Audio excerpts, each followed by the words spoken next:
ನಾನು ಫ್ಲೈಟ್ ಕರೆಕ್ಟಾಗಿ ಬಂದು ಕೂತ್ಕೊಂಡೆ. ರನ್ವೇಗೆ ಬರೋಕ್ಕೆ 1 ಅವರ್ ತಗೊಂತು ಫ್ಲೈಟ್.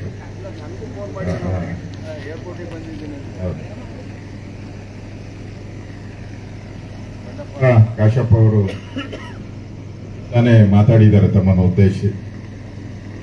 ಕುಬಾ ಅವರು ನಮ್ಮ ಅಭ್ಯರ್ಥಿ, ಮಲ್ಕಾಪುರ, ಮತ್ತೆ ಉಳಿದವರೆಲ್ಲರ ಹೆಸರು ದಯವಿಟ್ಟು ಕ್ಷಮಿಸ್ಬಿಡಿ. ನಾನು ಮತ್ತೆ 12 ಈಗ ಬಂದಿದ್ದೀನಿ, ಅಲ್ಲಿಂದ ಟ್ರಾವೆಲ್ ಮಾಡಿ ಬಂದಿದ್ದೀನಿ. ಮತ್ತೆ ಟ್ರಾವೆಲ್ ಹೈದರಾಬಾದ್ಗೆ ಹೋಗ್ಬೇಕು.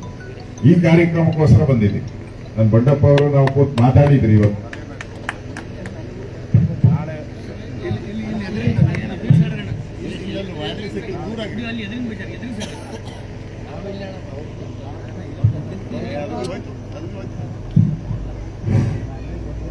ನಾಳೆ ಕೂಬಾ ಅವ್ರದ್ದು ಬೇರೆ ಬೇರೆ ಕಾರ್ಯಕ್ರಮ ಇದೆ, ಅದಕ್ಕೋಸ್ಕರ ಇವತ್ತೇ ಮಾಡಬೇಕು ಅಂತ. ಬೆಳಗ್ಗೆ ಸುಮಲತಾ ಅವರು, ಅಂಬರೀಷ್ ಅವರ ಪತ್ನಿಯವರು ಬಿಜೆಪಿ ಆಫೀಸಿಗೆ ಬಂದಿದ್ರು. ಅವರು ಬಿಜೆಪಿಗೆ ಸೇರ್ಪಡೆ ಆಗಿದ್ರು. ಅದು ಕೂಡ ಇವತ್ತು ನಮಗೆ ಮಂಡ್ಯ ಕುಮಾರಸ್ವಾಮಿ ಅವ್ರಿಗೆಲ್ಲಂತದ್ದೇ ಮೈಸೂರಲ್ಲಿ ಬಹಳ ಸಹಾಯ ಆಗ್ತದೆ, ಮೈಸೂರು ಮತ್ತು ಮಂಡ್ಯದಲ್ಲಿ. ಆ ಕಾರ್ಯಕ್ರಮ ನಾನು ಮುಗಿಸ್ಕೊಂಡು ಅಲ್ಲಿಂದ ಡೈರೆಕ್ಟ್ ಆಗಿ ಫ್ಲೈಟ್ ಬಂದು ಇದಕ್ಕೆ ಬಂದಿದ್ದೀನಿ. ಟ್ರಾವೆಲ್ ಮಾಡಿ ಮತ್ತೆ ಈಗ ಟ್ರಾವೆಲ್ ಮಾಡಬೇಕು. ತಿಂಡಿನೂ ಏನಾನ ಕೊಟ್ಬಿಟ್ರೆ ಅದನ್ನು ತಗೊಂಡು ಹಂಗೆ ಕಾರಲ್ಲೇ ತಿನ್ಕೊಂಡು ಹೋಗ್ತೀನಿ. ನಾನು ಡ್ರೈವರ್ಗೆ ಹೇಳಿದ್ದೀನಿ ನಿದ್ದೆ ಮಾಡಪ್ಪ ಒಂದ್ ಸ್ವಲ್ಪ ಅಂತೇಳಿ. ನಮ್ಮೆಲ್ಲರ ದೃಷ್ಟಿ ಇರ್ತಕ್ಕಂಥದ್ದು ಈ ಚುನಾವಣೆ ನಮ್ಗೆ ಸವಾಲು. ಕಾಂಗ್ರೆಸ್ ಅವರು ನಮಗೆ ಅವಹೇಳನ ಅಂದ್ರೆ ಕುಯುಕ್ತಿ ಅನ್ನೋದಕ್ಕೆ ಏನಂತಾರೆ ಇಲ್ಲಿ ಅಂದ್ರೆ ಕಿಂಡ್ಲು ಮಾಡೋದಕ್ಕೆ,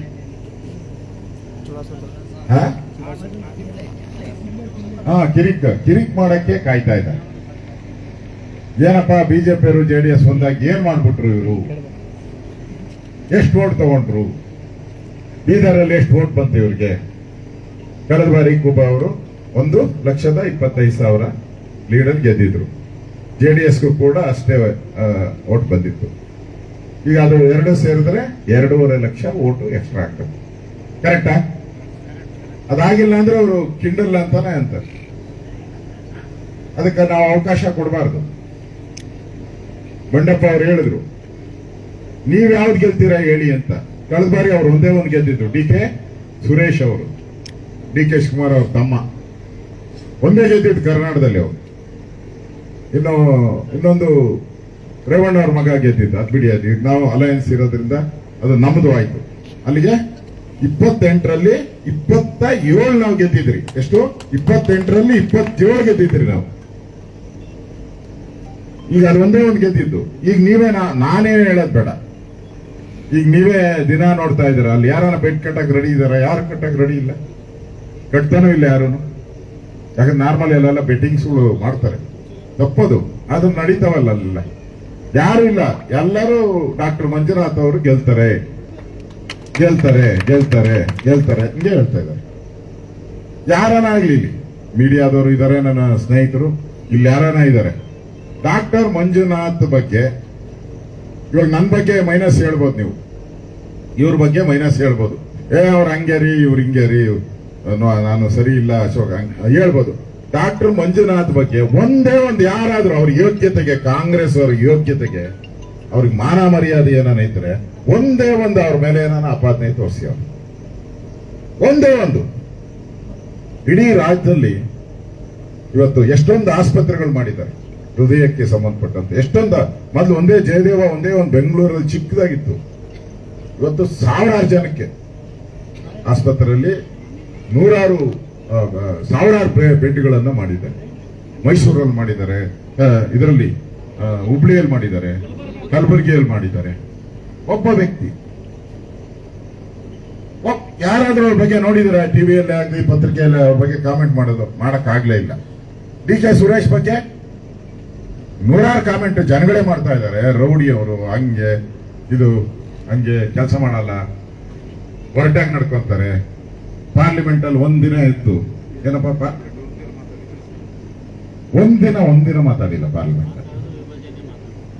ದೇಶ ಹೊಡಿಬೇಕು ಅನ್ನೋರು ಯಾರು? ಬ್ರದರ್ಸ್ ದೇಶವನ್ನ ಹೊಡಿಬೇಕು ಅಂತ ಹೇಳ್ತಾರೆ. ಅಂತವ್ರಿಗೆ ವೋಟ್ ಹಾಕ್ತಾರೆ ಯಾರಾದ್ರೂ? ನಾವೆಲ್ಲ ದೇಶ ಭಾರತ ಮಾತೆ ಮಕ್ಕಳು ಅಂತ ಹೇಳ್ತೀವಿ ನಾವು. ಅಂತ ದೇಶವನ್ನ ಹೊಡಿಬೇಕು ಅಂದವ್ರಿಗೆ ಅಲ್ಲಿನ ಜನ ಆಗ್ಲೇ ತೀರ್ಮಾನ ಮಾಡ್ಬಿಟ್ಟವ್ರು. ಬೆಂಗಳೂರು ಗ್ರಾಮಾಂತರ ಜನ ತೀರ್ಮಾನ ಮಾಡ್ಬಿಟ್ಟಿದ್ದಾರೆ. ಡಾಕ್ಟರ್ ಮಂಜುನಾಥ್ ಅಂತದ್ದು ಶತಸಿದ್ಧ ಅನ್ನೋದು ಎಲ್ಲರೂ ಮಾತಾಡ್ತಾ ಇದ್ದಾರೆ. ಅದು ಹಾಗೆ ಆಗುತ್ತೆ. ಅದನ್ನ ಹಾಗೆ ಸರಿ ಸುಮಲತಾ ಅವ್ರು ಹೆಂಗೆ ಇದ್ರು ಮಂಡ್ಯದಲ್ಲಿ ಒಂದು ಅಲೆ ಕ್ರಿಯೇಟ್ ಆಗಿ ಸೇಮ್ ಅದೇ ತರನೇ ಇಲ್ಲೂ ಹಂಗೆ ಆಗುತ್ತೆ. ಇದ್ದಿದ್ದು ಒಂದೇ ಸೀಟು. ಯಾಕೆ ಹೇಳಿದ್ರೆ ಅದು ಒಂದೇ ಅಂತ ಹೇಳಿದ್ರೆ ಅದು ಒಂದೇ ಸೀಟ್ ಇದ್ದಿದ್ದು. ಅದು ಕಷ್ಟ ಈಗ ಕಾಂಗ್ರೆಸ್ ಅವ್ರಿಗೆ. ಇವತ್ತು ನರೇಂದ್ರ ಮೋದಿ ಅವರ ಮೇಲೆ ಯಾವುದೇ ರೀತಿಯ ಆಪಾದನೆಗಳಿಲ್ಲ. ಹಿಂದೆ ಮನಮೋಹನ್ ಸಿಂಗ್ ಇದ್ದಾಗ ಸ್ಕ್ಯಾಂಡಲ್ಗಳ ಮೇಲೆ ಸ್ಕ್ಯಾಂಡಲ್ಗಳೆಲ್ಲ 2G 3G ಕಲ್ಲಿದ್ದಲು ಹೆಲಿಕಾಪ್ಟರ್ ಏನೇನು ಹಗರಣ ಆಯ್ತು ಎಲ್ಲ ಹಗರಣಗಳು ಆ ಸಂದರ್ಭದಲ್ಲಿ ಆಯ್ತು. ನರೇಂದ್ರ ಮೋದಿ ಅವರ ಮೇಲೆ ಒಂದೇ ಒಂದು ಕಪ್ಪು ಚುಕ್ಕೆ ಇಲ್ಲ. ಕಳೆದ 10 ವರ್ಷದಲ್ಲಿ ಒಂದು ದಿನ ಲೀವ್ ತಗೊಂಡಿಲ್ಲ. ಒಂದಿನ ಲೀವ್ ಯಾವ್ದಾನ ನೋಡಿ. ಅವ್ರ ತಾಯಿ ಸತ್ತ ಒಂದೇ ಒಂದು ಗಂಟೆ ಅಲ್ಲಿ ಹೋಗಿ ಅವ್ರೇನೋ ಕಾರ್ಯ ಮುಗಿಸ್ಬೇಕು ಬಂದು ತಿರುಗಿ ಜನಗಳ ಕೆಲಸವನ್ನ ಮಾಡಿದ್ರು. ಅದೇ ರಾಹುಲ್ ಗಾಂಧಿ ಗೊತ್ತೇ ಆಗಲ್ಲ ಯಾವ ಫ್ಲಾಟಕ್ಕೆ ಯಾವ ದೇಶಕ್ಕೆ ಕೊಡೋ ತರ ಗೊತ್ತಿಲ್ಲ. ಹುಡುಕಾಡ್ತಾರೆ ಕಾಂಗ್ರೆಸ್ ಅವರು. ಏನು ಅಂದ್ರೆ ಹುಡುಕು ಸರ್ಚ್ ಅಂತಾರೆ ಅವ್ರನ್ನ. ಎಲ್ಲೋಡ ಹುಡ್ತಾರ ಅವ್ರಿಗೆ ಗೊತ್ತಾಗಿಲ್ಲ. 15 ದಿನ ಆಮೇಲೆ ತಿರುಗಿ ವಾಪಸ್ ಇಂಡಿಯಾಗೆ ಬರ್ತಾರ ಅವ್ರು. ವ್ಯತ್ಯಾಸ ನೋಡಿ. ಈ ತರದ ಒಂದು ಕಾಂಗ್ರೆಸ್ ಇವತ್ತು ಅವಶ್ಯಕತೆ ಇಲ್ಲ ಅನ್ನೋದು ಎಲ್ಲರಿಗೂ ಅರ್ಥ ಆಗಿದೆ. ಜನ ಮಾತಾಡ್ತಾರೆ ಇಲ್ಲಪ್ಪ ದೇಶಕ್ಕೆ ಅಂದ್ರೆ ಮೋದಿನೇ ಬೇಕು, ಈ ಕಾಂಗ್ರೆಸ್ ಬೇಡ ಅಂತ ಹೇಳ್ತಾರೆ. ಆದ್ರೆ ನಾವು ಅದನ್ನ ಈಗ JDS ಮತ್ತು ಬಿಜೆಪಿ ಈ ಸಮನ್ವಯ ಸಭೆ ಆಗಿರೋದು ಯಾಕೆ ಅಂತ ಹೇಳಿ ನಾನು ಯಾಕೆ ಬಂದಿದ್ದೀನಿ ಅಲ್ಲಿಂದ. ನಾನೇನ್ ಬರೋ ಅವಶ್ಯಕತೆ ಇತ್ತು. ಒಟ್ಟಿಗೆ ಸೇರ್ಬೇಕು. ಒಟ್ಟಿಗೆ ಸೇರಿದಾಗ ಜನಕ್ಕೂ ಮೆಸೇಜ್ ಹೋಗ್ಬೇಕು, ನಮ್ಮ ಕಾರ್ಯಕರ್ತರಿಗೂ ಮೆಸೇಜ್ ಹೋಗ್ಬೇಕು, ಮುಖಂಡರಿಗೂ ಮೆಸೇಜ್ ಹೋಗ್ಬೇಕು. ಈಗಾಗಲೇ ಅಮಿತ್ ಶಾ ಅವರು ಹೇಳಿದ್ದಾರೆ ಅದನ್ನ ತಾಲೂಕು ಮಟ್ಟದಲ್ಲೂ ಹೋಗ್ಬೇಕು, ಹೋಬಳಿ ಮಟ್ಟದಲ್ಲೂ ಕೂಡ ಹೊಂದಾಣಿಕೆ ಆಗ್ಬೇಕು. ಒಂಥರ ಹಾಲು ಜೇನ್ ತರ ಇರ್ಬೇಕು. ಸರಿ ಆಗಿದ್ದು ಹೇಳಿದ್ರಲ್ಲ ಬಂಡಪ್ಪ ಅವರು. ಏನಾಯ್ತು ಸರಿ ಹಾಲು ಹುಳಿ ಏನ್ ನಿಂಬೆಹಣ್ಣು ಅನ್ನೋದು ನಿಂಬೆಹಣ್ಣು ಅಂತೀರಾ? ಹುಳಿ. ಸರಿ ಏನಾಗಿತ್ತು ಹೊಂದಾಣಿಕೆ? JDS ಮತ್ತು ಕಾಂಗ್ರೆಸ್ ಹೊಂದಾಣಿಕೆ ಏನೋ ಹಾಲು ಮತ್ತು ಹುಳಿ. ಕಾಂಗ್ರೆಸ್ ಹುಳಿ ಬಿದ್ದ ತಕ್ಷಣ ಹಾಲು ಹೊಡೆದೋಗ್ಬಿಡ್ತು. ಎಲ್ಲ ಕಳ್ಸಿಕೊಟ್ಟವ್ರು ಯಾರು? ಅವ್ರನ್ನ MLAಗಳನ್ನೆಲ್ಲ ಸರ್ಕಾರ ಕಳ್ಸಿಕೊಟ್ಟವ್ರು ಯಾರು? ಹೇಳೋರಲ್ಲ, ಸಿದ್ದರಾಮಯ್ಯ ಹೇಳೋರಲ್ಲ, ಸುಮಲತಾನ್ ಕೆಲ್ಸದ ನಾನೇ ಅಂತ ಹೇಳ್ಬಿಟ್ಟವ್ರು. ಅಲ್ಲೇ ಹೇಳ್ಬಿಟ್ಟವ್ರು. ಅರ್ಥ ಆಗಲ್ವಾ? ಅದಕ್ಕೆ ಅವ್ರನ್ನ ಹೇಳಿದ್ರು ಅವರು ಹುಳಿ ಹಿಂಡ್ಬಿಟ್ರು. ಇದು ನಮ್ದು ಹಾಲು ಜೇನು ಇರುವಂತ ಒಂದು ಸಮ್ಮಿಲನ. ಇದು ಎಲ್ಲೂ ಇಡೀ ರಾಜ್ಯದಲ್ಲಿ ನೋಡಿ, ಎಲ್ಲೂ ಸಣ್ಣದು ಗಲಾಟೆನೂ ಇಲ್ಲ. ಎಲ್ಲೂ ಸಣ್ಣದು. ನಾನು ಮಾಧ್ಯಮ ಹೇಳೋ ಸರಿನೋ ಇಲ್ಲೋ ಗೊತ್ತಿಲ್ಲ. ಮೊನ್ನೆ ಸಭೆ ಕರೆದಿದ್ದೇನೆ ಬೆಂಗಳೂರಲ್ಲಿ, ಸಮನ್ವಯ ಸಮಿತಿ ಸಭೆ, ಬೆಂಗಳೂರು ಡಿಸ್ಟ್ರಿಕ್ಟ್. ನಾವು ಬೆಂಗಳೂರಲ್ಲಿ ಎಲ್ಲ ಬಿಜೆಪಿ ಗೆದ್ದಿರೋದು ಗೊತ್ತಿದೆಯಲ್ಲ ನಮ್ಗೆ. 16 ನಾವು ಸೀಟ್ ಗೆದ್ದಿದ್ದೀವಿ. ನಾವು 3 ಲೋಕಸಭೆನೂ ನಾವೇ ಗೆದ್ದಿದ್ದೀವಿ. ನಾವು ಮೀಟಿಂಗ್ ಕರೆದ್ರೆ ನಮ್ಮವ್ರು 30 ಜನ ಬಂದವ್ರೆ, JDS ಅವ್ರು 60 ಜನ ಬಂದವ್ರೆ. ನಮ್ಗಿಂತ ಅವ್ರಿಗೆ ಉರುಪು ಜಾಸ್ತಿ. ಈಗ ಇವ್ರು ಮಟ್ಟ ಹಾಕ್ಬೇಕು, ಕಾಂಗ್ರೆಸ್ ಅವ್ರು ಬಲಿ ಹಾಕ್ಬೇಕ್ರಿ ಅನ್ನೋದು ಅಷ್ಟು ಅವ್ರು ಬಂದ್ಬಿಟ್ಟಿದೆ ಎಲ್ಲ ಕಡೆ. ಮೈಸೂರು ಚಿಕ್ಕಬಳ್ಳಾಪುರದಲ್ಲಿ ಕಾಂಗ್ರೆಸ್ ನಾಮಿನೇಷನ್ ಆಯ್ತು, 5,000 ಜನ ಇದ್ರು. ಕಾಂಗ್ರೆಸ್ ನಾಮಿನೇಷನ್ ಚಿಕ್ಕಬಳ್ಳಾಪುರದಲ್ಲಿ 5,000 ಜನ ಇದ್ರು. ನೆನ್ನೆ ಕುಮಾರಣ್ಣ ನಾನು ಹೋಗ್ಬೇಕಾಯ್ತು. ನೆನ್ನೆ ಬೆಂಗಳೂರಲ್ಲಿ ನಮ್ಮ ಕಾನ್ಸ್ಟಿಟ್ಯೂನ್ಸಿ ಪಾರ್ಲಿಮೆಂಟ್ ನಾಮಿನೇಷನ್ ಇತ್ತು. ಅಲ್ಲಿ 1 ಲಕ್ಷಕ್ಕಿಂತ ಮೇಲೆ ಇತ್ತು. 1 ಲಕ್ಷ. ಮಂಡ್ಯದಲ್ಲಿ, ಮೈಸೂರಲ್ಲಿ, ಚಿಕ್ಕಬಳ್ಳಾಪುರದಲ್ಲಿ, ನಮ್ಮ ಬೆಂಗಳೂರಲ್ಲೂ ಕೂಡ, ಬೆಂಗಳೂರು ನಾರ್ತ್, ಬೆಂಗಳೂರು ಸೌತ್, ಎಲ್ಲ ಕಡೆ ನಾವು ನೋಡ್ತಾ ಇದ್ದೆ JDS ಅವ್ರು ಬರ್ತಾರ ಅಂತ. ನೋಡಿದ್ರೆ JDS ಅವರೇ ಜಾಸ್ತಿ ಜನ ಬರ್ತಾ ಇದ್ರು. ಫ್ಲಾಗ್ಗಳು ತಗೊಂಡು, ಬಂಟಿಂಗ್ಸ್ ತಗೊಂಡು, ಘೋಷಣೆ ಕೂತ್ಕೊಂಡು ಭಾರತ್ ಮಾತಾಕ್ಕೆ ಜೈ ಅಂತಾರೆ, ನರೇಂದ್ರ ಮೋದಿ ಜೈ ಅಂತಾರೆ. ನಮ್ಗಿಂತ ಮುಂಚೆ ಅವರೇ ನರೇಂದ್ರ ಮೋದಿ ಜೈ ಅಂತಾರೆ. ಮೋದಿ ಮೋದಿ ಮೋದಿ ಅಂತಾರೆ. ನಾವಂತ ಆಯ್ತಿರಿ ಮೊದಲು. ಅಂದ್ರೆ ಎಲ್ಲರಿಗೂ ಮೋದಿ ದೇಶದ ಪ್ರಧಾನಿ ಆದ್ರೆ ಇವೆರಡೂ ಪಾರ್ಟಿಗೂ ಒಳ್ಳೇದಾಗುತ್ತೆ. JDS ಮತ್ತು ಬಿಜೆಪಿ ಒಳ್ಳೇದಾಗುತ್ತೆ. ಮುಂದೆ ಈ ದುಷ್ಟ ಸರ್ಕಾರ, ಭ್ರಷ್ಟ ಸರ್ಕಾರ ಕಳೆದ 10 ತಿಂಗಳಲ್ಲಿ ಈ ಮನೆಯಾಳ ಸರ್ಕಾರ ಕಾಂಗ್ರೆಸ್ಸಿನ ಮನೆಯಾಳ ಸರ್ಕಾರ ಬಂದ್ಮೇಲೆ ಎಲ್ಲ ಕಡೆ ಬರಗಾಲ ಬರಗಾಲ ಬರಗಾಲ, ಎಲ್ಲ ಕಡೆ ಕುಡಿಯೋ ನೀರಿಲ್ಲ, ಎಲ್ಲ ಕಡೆ ಕರೆಂಟ್ ಇಲ್ಲ, ಎಲ್ಲ ಕಡೆ ದನಗಳಿಗೆ ಮೇವಿಲ್ಲ. ಆದ್ರೆ ಕಾಂಗ್ರೆಸ್ ಅವ್ರು ಯಥೇಚ್ಛ ಮೇವು ಹಾಕೊಂಡು ಮೇಯ್ತಾ ಇದ್ದಾರೆ ಚಂದಾಗಿ. ರೇಟ್ ಫಿಕ್ಸ್ ಮಾಡ್ಬಿಟ್ಟವ್ರ ಮನೆ ಯಾರೋ ಒಬ್ಬ ಸಿಕ್ಕಿದ್ರು ಕಾಂಟ್ರಾಕ್ಟರ್, ಹೇಳಿದ್ರು ಏನಪ್ಪ ಟ್ಯಾಕ್ಸ್, ಕಾಂಗ್ರೆಸ್ ಟ್ಯಾಕ್ಸ್ ಅಂತ ನಾನು ಕೇಳಿದೆ. ಟ್ಯಾಕ್ಸ್ ಅಂದ್ರೆ ಗೊತ್ತಲ್ಲ, ಅವ್ರು ಹೇಳಿದ್ರು ಟ್ಯಾಕ್ಸ್ ಅಲ್ಲ ಮೀಟ್ರು ಅಂದ್ರು. ಟ್ಯಾಕ್ಸ್ ಬೇರೆ, ವರ್ಷಕ್ಕೊಂದ್ಸರಿ ಕಟ್ಟೋದು. ಅರ್ಥ ಆಗಿಲ್ಲ ನಿಮ್ಗೆ? ಟ್ಯಾಕ್ಸ್ ಏನೋ ಒಂದ್ಸರಿ ಕಟ್ಟೋದು ನೀವು ಟ್ಯಾಕ್ಸ್. ಮೀಟರ್ ಅಂದ್ರೆ ಓಡ್ತಾನೆ ಇರ್ತದೆ, ಈ ರಿಕ್ಷಾದಲ್ಲಿ ಓಡ್ತದಲ್ಲ ಮೀಟರ್. ಸೊ ಒಂದ್ ಹೆಜ್ಜೆ ಇನ್ನ ಒಂದ್ ಹೆಜ್ಜೆ ಮುಂದೆ ಇಕ್ಕಿದ್ರು ಮೀಟರ್ ಓಡ್ತಾ ಇರ್ತದೆ. ಮೀಟರ್ ಸರ್ಕಾರ ಇದು, ಲಂಚ ಹೊಡೆಯುವಂತ ಮೀಟರ್ ಸರ್ಕಾರ ಇವಾಗಿರುವಂತದ್ದು. ಈ ರೀತಿ ಇರುವಂತ ಸರ್ಕಾರವನ್ನ ಕಿತ್ತೊಗೆಯುವಂತದಕ್ಕೆ ಕೇಂದ್ರದಲ್ಲಿ ನರೇಂದ್ರ ಮೋದಿಯವರ ಸರ್ಕಾರ, ಏನು ದೇವೇಗೌಡರು ಮಾತಾಡೋದು ಕಡಿಮೆ. ಈಗ ನೋಡಿದ್ದೀರ ಅವ್ರೇನ್ ಹೇಳಿದ್ರು, ನಾನೇನು ಹೇಳಲ್ಲಪ್ಪ. ಅವ್ರು ಹೇಳಿದ್ದು ನಾನೇನು ಹೇಳಲ್ಲ, ಆ ಈಶ್ವರನ ಆಶೀರ್ವಾದ ನರೇಂದ್ರ ಮೋದಿಗಿದೆ, ಅವ್ರು ಪ್ರಧಾನಮಂತ್ರಿ ಆಗೇ ಆಗ್ತಾರೆ ಅಂತ ಹೇಳ್ತಾರೆ. ಈಶ್ವರನ ಆಶೀರ್ವಾದ ಇದೆ ಅಂತ ಹೇಳಿ ಅಂದ್ರೆ ದೇವೇಗೌಡರು ಅಂತವರೇ ಈ ವಯಸ್ಸಲ್ಲಿ 92ನೇ ವಯಸ್ಸು ಅವ್ರಿಗೆ, ಅವ್ರು ಹೇಳ್ತಾ ಇದ್ದಾರೆ. ಈ ಕಾಂಗ್ರೆಸ್ ಹೇಳ್ತಾ ಇದ್ದಾರೆ ಸಾಯ ವಯಸ್ಸು ಅಂತಾರೆ. ಮನೆಯವರ ರಾಜಣ್ಣ, ಮಾನ ಮರ್ಯಾದೆ ಬೇಡ ಅವರಿಗೆ, ಗೌರವ ಕೊಡ್ಬೇಕ್ರಿ. ದೇವೇಗೌಡರು ರಾಜಕೀಯವಾಗಿ ವಿರೋಧ ಇರ್ಬೋದು, ಆದ್ರೆ ಅವರು ಒಬ್ಬ ಮನುಷ್ಯರಲ್ಲ. ಆ ರೀತಿ ಮಾತಾಡುವಂಥದ್ದು ಮಾನವೀಯತೆ ಇದೆಯಾ? ದೇವೇಗೌಡರು ಸಾಯ ವಯಸ್ಸು ಅಂತ ಹೇಳ್ತಾರೆ. ಅದಕ್ಕೆ ಮುಂಚೆ ಕುಮಾರಸ್ವಾಮಿ ಅವರಿಗೆ ಆಪರೇಷನ್ನೇ ಡೌಟ್ ಅಂದ್ರು. ಇವನ್ ಯಾವಾಗ ಹೋಗಿದ್ದ ನೋಡಕ್ಕೆ ಆಪರೇಷನ್ ಥಿಯೇಟರ್ಗೆ? ಇವನ್ ಯಾಕೆ ಮಾಡಿದ್ರು? ಇವನ್ ಡಾಕ್ಟ್ರ? ಇವನೇನು ಏನಾಗಿದೆ? ಇವನ್ ನರ್ಸ? ಇವನು ಕಾಂಪೌಂಡ್ರ? ಯಾರೋ ಬಂಡಿ ಸಿದ್ದೇಗೌಡ? ಇಲ್ಲ ಡಾಕ್ಟರ್ ಆಗಿರ್ಬೇಕು, ಇಲ್ಲ ನರ್ಸಿಂಗ್ ಇರಬೇಕು, ಇಲ್ಲ ಕಾಂಪೌಂಡರ್ ಆದ್ರೂ ಆಗಿರ್ಬೇಕು. ಏನು ಇಲ್ಲ, ಆಪರೇಷನ್ ಆಗಿ ಹೆಂಗ್ ಓಡಾಡ್ತಾರೆ ಅಂತ ಹೇಳ್ತಾರೆ. ಕಾಮನ್ ಸೆನ್ಸ್ ಬೇಡ ಅವ್ರಿಗೆ. ಅಂದ್ರೆ ಕೆಟ್ಟ ಅವ್ರಿಗೆ ಸೋಲು ಬಂದ್ಬಿಟ್ಟಿದೆ, ಅವಾಗ ವಾಸನೆ ಹೊಡೆದ್ಬಿಟ್ಟಿದೆ, ಸೋಲ ಭಯ ಬಂದಿದೆ.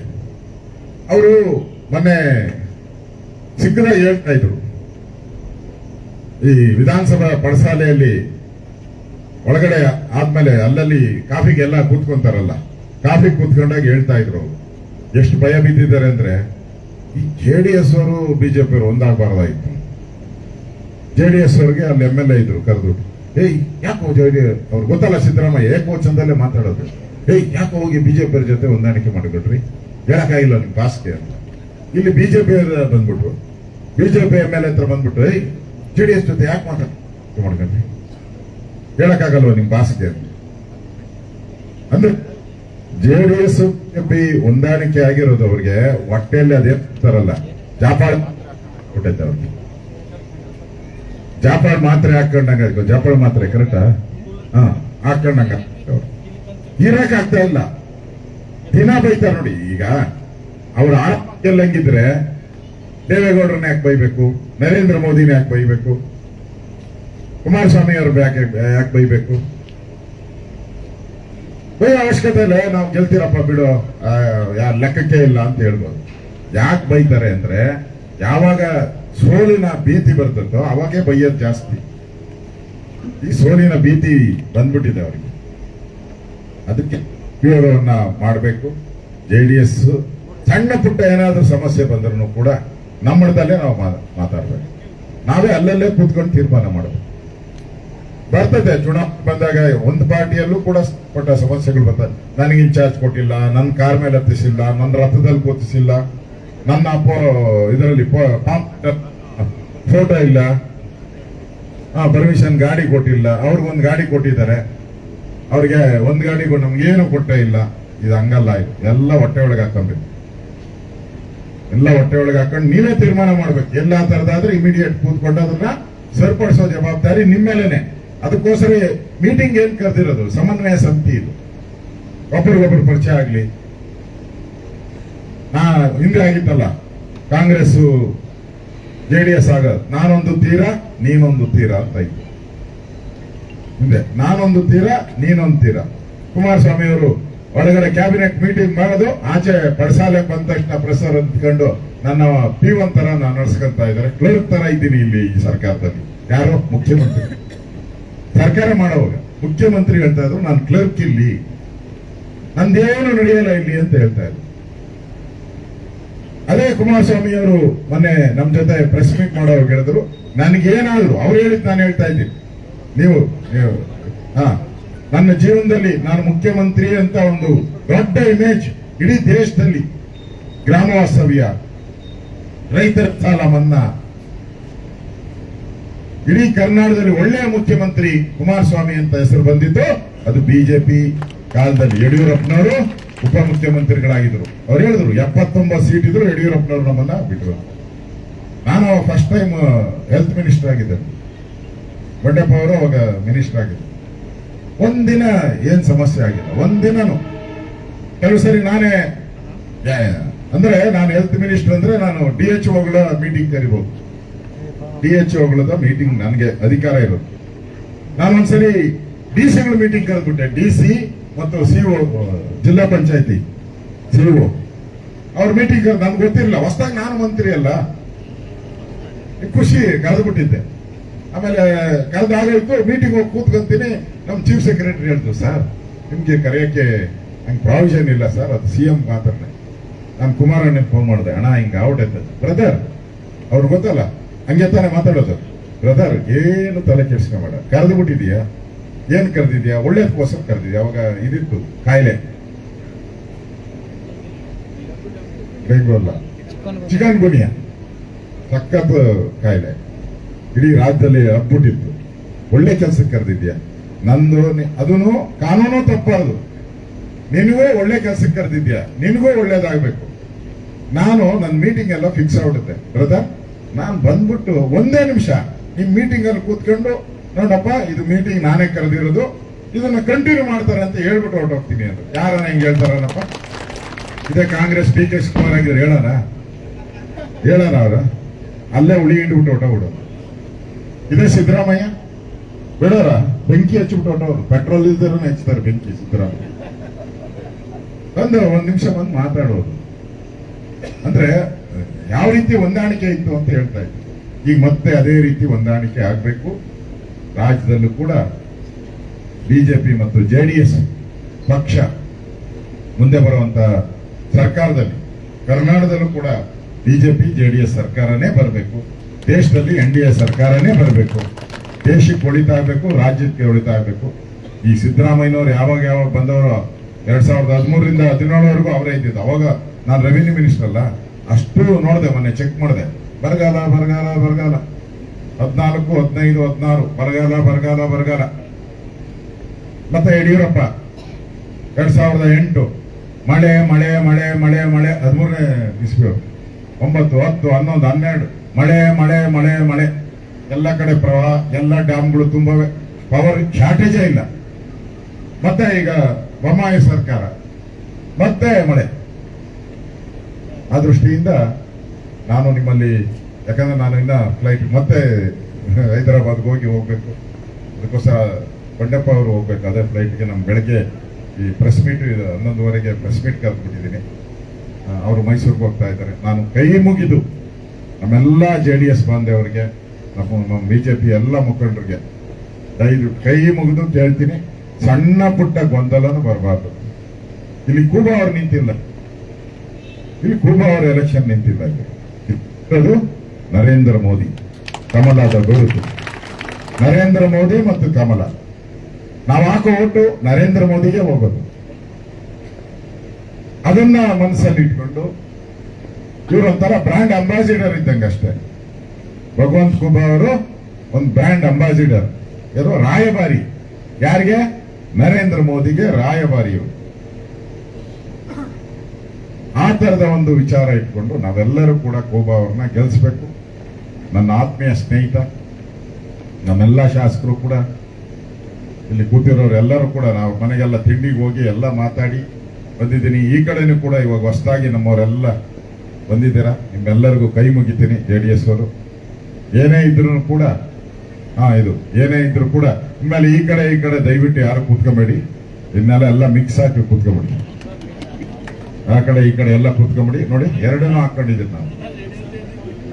ಅದಕ್ಕೋಸ್ಕರ ಎಲ್ಲ ಒಟ್ಟಿಗೆ ನಾವು ಕೆಲಸ ಮಾಡೋಣ. ಕೂಬಾ ಅವರು ಗೆಲ್ಲಬೇಕು. ಈ ದೇಶದ ಪ್ರಧಾನಿ ಮೋದಿಯವರಾಗಬೇಕು. ಕೂಬಾ ಅವರು ಮಾಡಿರುವಂತ ಒಳ್ಳೆ ಕೆಲಸವನ್ನು, ಅವರು ತಂದಿರುವಂತ ಕೇಂದ್ರದ ಅನುದಾನಗಳನ್ನು, ಅವರು ಮಾಡಿರುವಂತ ರಸ್ತೆಗಳಿರ್ಬೋದು, ಟ್ರೈನ್ ಇರ್ಬೋದು, ರೈಲ್ವೆ ವಿಚಾರವಾಗಿರ್ಬೋದು, ಎಲ್ಲವನ್ನ ಜನಗಳಿಗೆ ತಿಳಿಯುವಂತ ಕೆಲಸವನ್ನ ನಾವು ಮಾಡಬೇಕು. ಕೂಬಾ ಅವರು ಏನ್ ಮಾಡಿದ್ದಾರೆ ಈ ಜಿಲ್ಲೆಗೆ ಅನ್ನೋದನ್ನು ಕೂಡ ಹೇಳ್ಬೇಕು. ಅದ್ರ ಜೊತೆ ನರೇಂದ್ರ ಮೋದಿ ಅವರು ಏನ್ ಮಾಡಿದ್ದಾರೆ ಅಂತ ಹೇಳ್ಬೇಕು. ಕೂಬಾ ನಮ್ಮೆಲ್ಲರ ಅಭ್ಯರ್ಥಿ, ನಮ್ಮೆಲ್ಲರ ಅಣ್ಣ, ನಮ್ಮೆಲ್ಲರ ತಮ್ಮ. ಅವ್ರನ್ನ ಗೆಲ್ಲಿಸುವಂಥದ್ದು ಮಾಡಿದಾಗ ನರೇಂದ್ರ ಮೋದಿಯವರು ಏನು ಅವರು 400 ಸಂಖ್ಯೆಯನ್ನ ದಾಟಬೇಕು ಪಾರ್ಲಿಮೆಂಟ್ ಅಂತ ಹೇಳಿದ್ದಾರೆ. ಈಗ ಅವರನ್ನು ಹೇಳಿದಾರಲ್ಲ, ಏನು ಅಲ್ಲ, ಇವರೇನೋ ಹೊಸದಾಗಿ ಹೇಳೋದಲ್ಲ, ಶಾಸಭಾರ ಅದು ದೇಶಕ್ಕೆ ಇಲ್ಲಿಗೆ 3 लाख ಬಾರ್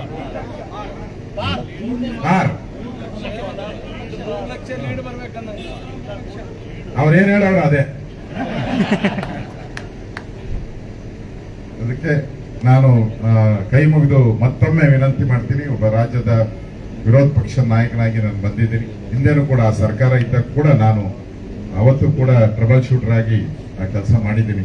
JDS ಮತ್ತು ಬಿಜೆಪಿ ಸರ್ಕಾರ ಬಂದಾಗ. ಇವತ್ತು ಕೂಡ ನಾವೆಲ್ಲರೂ ಕೂಡ ಅದೇ ರೀತಿ ಭಾವನೆ ಇಟ್ಕೊಂಡು ನಾವು ಮತ್ತೆ ಸುವರ್ಣ ಕಾಲ ಬರಲಿ, ಇಲ್ಲಿ ಕರ್ನಾಟಕದಲ್ಲೂ ಕೂಡ ಸುವರ್ಣ ಕಾಲ ಬರಲಿ, JDS ಮತ್ತು ಬಿಜೆಪಿಯ ರಾಜ್ಯ ಬರಲಿ ಕರ್ನಾಟಕದಲ್ಲೂ ಮಾತನ್ನು ಹೇಳಿ ನಾವೆಲ್ಲರೂ ಕೂಡ ಕೂಬಾ ಅವರಿಗೆ ಆಶೀರ್ವಾದ ಮಾಡಬೇಕು. ನಮ್ಮ ಮನೆ ಮಗ ನಮ್ಮ ಮನೆ ಮಗನು, ಸಣ್ಣ ಪುಟ್ಟ ಏನೇ ಇರಲಿ ಪರವಾಗಿಲ್ಲ, ಅದನ್ನು ನಮ್ಮ ಮನೆ ಮಗ, ಮನೆ ವಿಚಾರ ಬಂದಾಗ ನಾವು ಕೂಬಾ ಅವರು ಅಂತ, ಭಗವಂತ ಕೂಬಾ ನಮ್ಮ ಅಭ್ಯರ್ಥಿ, ಅವ್ರು ಗೆಲ್ತಾರೆ, ನಾವು ಗೆಲ್ಸ್ತೀರಿ ಅನ್ನೋ ಮಾತನ್ನ ನಾವೆಲ್ಲರೂ ಕೂಡ ಮಾಡಬೇಕು ಅನ್ನೋ ವಿನಂತಿಯನ್ನ ಮಾಡಿ ನಾನು ನನ್ನ ಭಾಷಣವನ್ನ ಮುಕ್ತಾಯ ಮಾಡ್ತಾ ಇದ್ದೀನಿ. ಎಲ್ಲರಿಗೂ ಒಳ್ಳೇದಾಗ್ಲಿ. ಭಾರತ್ ಮಾತಾ ಕಿ, ಭಾರತ್ ಮಾತಾ ಕಿ. ನರೇಂದ್ರ ಮೋದಿ ಅವರಿಗೆ ನೋಡಪ್ಪ, ಅವರೇ ಜಾಸ್ತಿ ಕೂಗ್ತಾವ್ರು, ನೀವು ಕಡಿಮೆ ಕೂಗ್ತಾರೆ. ನರೇಂದ್ರ ಮೋದಿ ಅವರಿಗೆ, ವಿಶ್ವ ನಾಯಕ ನರೇಂದ್ರ ಮೋದಿ ಅವರಿಗೆ ಧನ್ಯವಾದ. ಈಗ ಭಗವಂತ ಕೂಬಾ ಅವರು ಎರಡು ಮಾತಾಡ. ವಿರೋಧ ಪಕ್ಷದ ನಾಯಕರಾದಂತಹ ಆರ್ ಅಶೋಕ್ ಜಿ ಅವರೇ, ಜನತಾದಳದ ನಾಯಕರಾದಂತಹ ಬಂಡೆಪ್ಪ ಕಾಶಂಪುರ ಅವರೇ, ವೇದಿಕೆ ಮೇಲೆ ಕೂತಿರುವಂಥ ಎಲ್ಲ ಶಾಸಕ ಮಿತ್ರರೇ, ಮಾಜಿ ಶಾಸಕರೇ, ಅಭ್ಯರ್ಥಿಗಳೇ, ಹಾಗೂ ಜಿಲ್ಲಾಧ್ಯಕ್ಷರೇ, ಹಾಗೂ ಮಂಡಲ ಅಧ್ಯಕ್ಷರೇ, ಮಂಡಲದ ಪದಾಧಿಕಾರಿಗಳೇ, ಜಿಲ್ಲಾ ಪದಾಧಿಕಾರಿಗಳೇ, ಎಲ್ಲ ಮುಖಂಡರೇ, ನಿಮ್ಮೆಲ್ಲರಲ್ಲಿ ನಾನು ನನ್ನ ನಮಸ್ಕಾರಗಳನ್ನು ಹೇಳುತ್ತಾ, ಜಿಲ್ಲೆಯಲ್ಲಿ ಅಹಂಕಾರವನ್ನು ಸೋಲಿಸಬೇಕಾಗಿದೆ, ಸರಳತೆಯನ್ನು ಗೆಲ್ಲಿಸಬೇಕಾಗಿದೆ. ಜಿಲ್ಲೆಯಲ್ಲಿ ಭ್ರಷ್ಟಾಚಾರಿಯನ್ನ ಸೋಲಿಸಬೇಕಾಗಿದೆ, ಭ್ರಷ್ಟಾಚಾರ ರಹಿತ ವ್ಯಕ್ತಿಯನ್ನ ಗೆಲ್ಲಿಸಬೇಕಾಗಿದೆ. ಜಿಲ್ಲೆಯಲ್ಲಿ ಅಪಾರದರ್ಶಕ ಆಡಳಿತವನ್ನ ಕೊಡುವಂತ ಈಶ್ವರ್ ಖಂಡ್ರೆ ಅವರನ್ನ ಸೋಲಿಸಬೇಕಾಗಿದೆ, ಪಾರದರ್ಶಕ ಆಡಳಿತ ಕೊಡುವಂತ ಭಗವಂತ ಕೂಬಾರನ್ನ ನೀವು ಗೆಲ್ಲಿಸಬೇಕಾಗಿದೆ. ಬಂದಿರೋ ಜಿಲ್ಲೆಯಲ್ಲಿ ಜನಸ್ಪಂದನೆಯನ್ನ ಮಾಡಲಾರದಂತ ಈಶ್ವರ್ ಖಂಡ್ರೆ ಪರಿವಾರದನ್ನ ಸೋಲಿಸಬೇಕಾಗಿದೆ. ಸದಾ 10 ವರ್ಷದಿಂದ ನಿಮ್ಮೆಲ್ಲರನ್ನ ಸ್ಪಂದನೆ ಮಾಡಿದಂತ ಭಗವಂತ ಕೂಬಾರನ್ನು ಗೆಲ್ಲಿಸಬೇಕಾಗಿದೆ. ಇವತ್ತ ಈ 4 ಅಂಶಗಳನ್ನ ಇಟ್ಟುಕೊಂಡು 10 ವರ್ಷದ ನರೇಂದ್ರ ಮೋದಿ ಅವರ ಸರ್ಕಾರದ, ನನ್ನ ಸರ್ಕಾರದ ನಾ ಕೊಟ್ಟಿರುವಂತಹ ಸಾಧನೆಗಳನ್ನ ಜನರ ಮುಂದೆ ಒಯ್ದುಕೊಂಡು ಇವತ್ತು ಪ್ರತಿಯೊಬ್ಬರು ನರೇಂದ್ರ ಮೋದಿ ಅವರನ್ನ ಪ್ರಧಾನಿ ಮಾಡಿ ನೋಡಬೇಕು ಅನ್ನುವಂಥದ್ದನ್ನ ಮತ್ತೊಮ್ಮೆ 3ನೇ ಅವಧಿಗೆ ನೀವು ಎಲ್ಲರೂ ಸೇರಿಕೊಂಡು ಈ ಕೆಲಸವನ್ನ ಮಾಡಬೇಕಾಗಿದೆ. ನಾನು ಒಂದು ಮಾತು ಹೇಳ್ತೀನಿ, ನಮ್ಮ ಭಾರತೀಯ ಜನತಾ ಪಕ್ಷದ ಶಾಸಕರನ್ನ, ಮಾಜಿ ಶಾಸಕರನ್ನ, ಅಭ್ಯರ್ಥಿಗಳನ್ನ, ಜಿಲ್ಲಾಧ್ಯಕ್ಷರನ್ನ, ಪದಾಧಿಕಾರಿಗಳನ್ನ ಇವತ್ತು ನಾನು NDA ಅಭ್ಯರ್ಥಿ ಆಗಿದ್ರು ಕೂಡ ಭಾರತೀಯ ಜನತಾ ಪಕ್ಷದ ಚಿಹ್ನೆ ಮೇಲೆ ನಾನು ನಿಂತ್ಕೊಂಡಿದ್ದೀನಿ. ನಾವುಗಳು ದೊಡ್ಡಣ್ಣನ ಪಾತ್ರವನ್ನ ವಹಿಸಬೇಕಿದ್ರಲ್ಲಿ. ಭಾರತೀಯ ಜನತಾ ಪಕ್ಷದ ಪ್ರತಿಯೊಬ್ಬ ಬೂತ್ ಮಟ್ಟದಿಂದ ಇಟ್ಕೊಂಡು ದೊಡ್ಡವರ ತನಕ ದೊಡ್ಡಣ್ಣನ ಒಂದು ಮನೆಯ ದೊಡ್ಡಣ್ಣನ ಪಾತ್ರವನ್ನು ವಹಿಸಬೇಕು. ಇವತ್ತು ಜನತಾ ದಳ ನಮ್ಮ ಜಿಲ್ಲೆಯಲ್ಲಿ ನಮ್ಮ ಬೆಂಬಲಕ್ಕೆ ನಮ್ಮ ಗೆಲ್ಲಿಸಲಿಕ್ಕೆ ನಿಂತಿದೆ. ಹೀಗಾಗಿ ಅವರಿಗೆ ಸಾಧ್ಯ ಆದಷ್ಟು ಎಲ್ಲಾ ರೀತಿಯ ಸಹಕಾರವನ್ನ ಗೌರವವನ್ನು ಕೊಡುವಂಥದ್ದು ನಮ್ಮ ಆದ್ಯ ಕರ್ತವ್ಯ. ಮತ್ತೊಮ್ಮೆ ಹೇಳ್ತೀನಿ, JDS-ನವರಿಗೆ ಗೌರವ, ಅವರಿಗೆ ಸಹಕರಿಸೋದು ನಮ್ಮ ಆದ್ಯ ಕರ್ತವ್ಯ. ಅವರ ಟ್ರೆಡಿಷನಲ್ ವೋಟ್ಸ್ ಏನಿದ್ದವು ಹೆಚ್ಚು ನಮ್ಮ ಪರವಾಗಿ ಬರುವಂತದ್ದು ನೋಡ್ಕೊಳ್ಳುವಂತ ಜವಾಬ್ದಾರಿ ನಮ್ದು. ಸಮಸ್ಯೆಗಳು ಯಾವ್ದಾರ ಕಾರ್ಯಕ್ರಮಗಳಿಗೆ ಗಾಡಿ ಕೊಡೋದ್ರಾಗ ಬರ್ತದ, ಅವರಿಗೆ ನಮ್ಮ ಊರಿನಲ್ಲಿ ಪ್ರತ್ಯೇಕವಾಗಿ ಒಂದ್ ವೇಳೆ ಗಾಡಿ ತುಂಬ್ತಾರ ಅಂದಿನ ಅವ್ರಿಗೆ ಗಾಡಿ ಕೊಡ್ರಿ. ಏಜೆಂಟ್ ಮಾಡವತ್ತಿನಾಗ ಅವ್ರದ್ದು ಒಳ್ಳೆ ಕಾರ್ಯಕರ್ತನಿಗೆ ಗುರುತಿಸಿ ಅವ್ರಿಗೆ ಪಟ್ಟಿ ಕೊಟ್ರಂತಾರ ಅವ್ರಿಗೆ ಕೂಡ ಏಜೆಂಟ್ಗಳನ್ನ ಮಾಡಿ. ಮತ್ತು ಈ ಘಳಿಗಿಂದನೇ ಪ್ರತಿಯೊಂದು ನಮ್ಮ ಅಭ್ಯರ್ಥಿಯಾಗಿ ನಾನು ಓಡಾಟ ಮಾಡ್ತಾ ಇರಬಹುದು ಅಥವಾ ಮೇಲಿಂದ ನಮ್ಮ ನಾಯಕರು ಬಂದು ಕಾರ್ಯಕ್ರಮಗಳಿಗೆ ಬರ್ತಾ ಇರಬಹುದು. ಖಂಡಿತವಾಗಿ ನಮ್ಮ ಮಂಡಲ ಅಧ್ಯಕ್ಷರು ಅವ್ರ ಮಂಡಲ ಅಧ್ಯಕ್ಷರು ದಿನಾನಿತ್ಯ ಎತ್ತಿ ಕಾರ್ಯಕ್ರಮಗಳ ಎಲ್ಲೆಲ್ಲಿ ಕೊಟ್ಟಿದ್ದೀವಿ ಅನ್ನೋಂಥದ ಮಾಹಿತಿಯನ್ನ ವಾಟ್ಸಪ್ ಅನ್ನು ಗ್ರೂಪ್ ಅನ್ನ ಮಾಡ್ಕೊಂಡು ನೀವು ಹಂಚ್ಕೊಳ್ಳಿ. ಮತ್ತೆ ನೀವು ನಾವು ಹೇಳಿಲ್ಲ ಅಂತ ನೀವು ಕಿವಿ ಮುಚ್ಕೊಂಡು ಕೂಡಬೇಡಿ. ಸೋಷಿಯಲ್ ಮೀಡಿಯಾ ಇದೆ ಇವತ್ತು.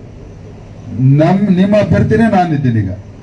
ಅದಕ್ಕೆ ದಯಮಾಡಿ ನೀವು ಕೂಡ ಕಾರ್ಯಕ್ರಮ ಎಲ್ಲಾದರೂ ಗೊತ್ತಾಯ್ತಂತಂದ್ರೆ ನಮ್ಮ ಕಾರ್ಯಕರ್ತರನ್ನ ಅಲ್ಲಿ ಕಳಿಸುದು, ನೀವು ಅಂದ್ರೆ ನಿಮ್ಮ ಪಕ್ಷದ ಕಾರ್ಯಕರ್ತರನ್ನ ಕಳಿಸುವಂತ ಸ್ವಲ್ಪ ಜವಾಬ್ದಾರಿಯನ್ನು ಕೂಡ ತಗೊಂಡು. ಯಾಕಂದ್ರೆ ಇದು ಭಾಯಿಚಾರ ಚುನಾವಣೆ ಮಾಡ್ಕೊಳ್ಬೇಕಾಗಿದೆ. ಇದು ಕಾಂಗ್ರೆಸ್ಸಿನವರು ಎಷ್ಟು ಅಹಂಕಾರದಾಗಿದ್ದಾರೆ ಅನ್ನೋದು ನಿಮ್ಗೆ ಗೊತ್ತಿದೆ. ಕಾಂಗ್ರೆಸ್ಸಿಗೆ ಜನ ತಿರಸ್ಕಾರ ಮಾಡ್ತಿದ್ದೆ ಅನ್ನೋದು ಅದನ್ನು ಗೊತ್ತಿದೆ. ಅದಕ್ಕೆ ಇವೆಲ್ಲವೂ ನಮ್ಮ ಸ್ಥಳ ಮಟ್ಟದಲ್ಲಿ ಆರಕ್ಷಕರು ಹೇಳಿದ್ರು, ಸ್ಥಳ ಮಟ್ಟದಲ್ಲಿ ಸಮಸ್ಯೆಗಳನ್ನು ಉದ್ಭವ ಆಗಬಾರ್ದು. ನಾವುಗಳು ಸಮಸ್ಯೆವನ್ನ ಸೃಷ್ಟಿ ಮಾಡುವಂತರಲ್ಲ, ನಾವು ಸಮಸ್ಯೆಗಳನ್ನ ಪರಿಹಾರ ಮಾಡಿಕೊಳ್ಳುವಂತವ್ರು ಪ್ರತಿಯೊಬ್ಬರು ಇದ್ದು ಅನ್ನೋಂಥದ್ದು ಈ ದೊಡ್ಡ ಭಾವನೆಯನ್ನು ಮಾಡ್ಕೊಂಡಿದ್ದಾರೆ. 3 ಲಕ್ಷ ಅಂತರದಿಂದ ಗೆಲ್ಬೇಕಾಗಿದೆ. 5 ಲಕ್ಷ ಇಟ್ಕೊಳ್ಳಿ, ಗೆಲ್ಲುವುದು ಶತಸಿದ್ಧ.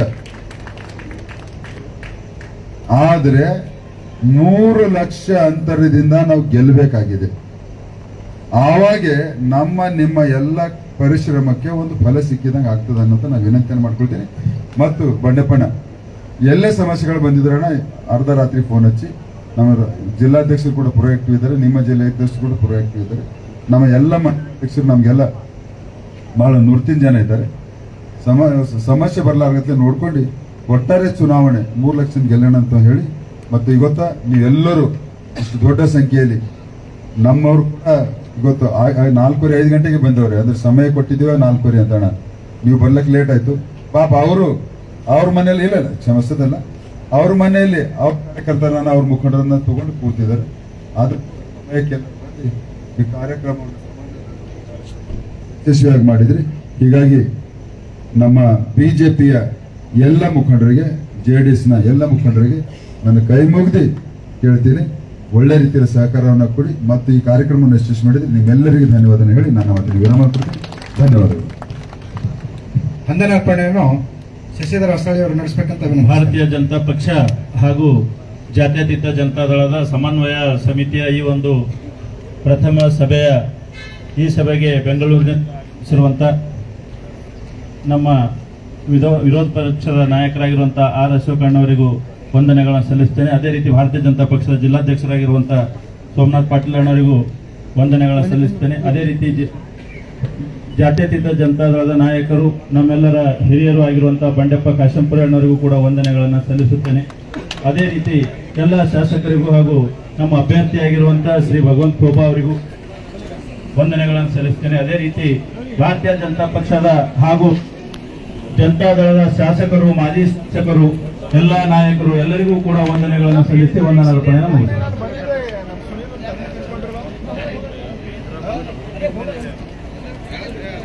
ಸರ್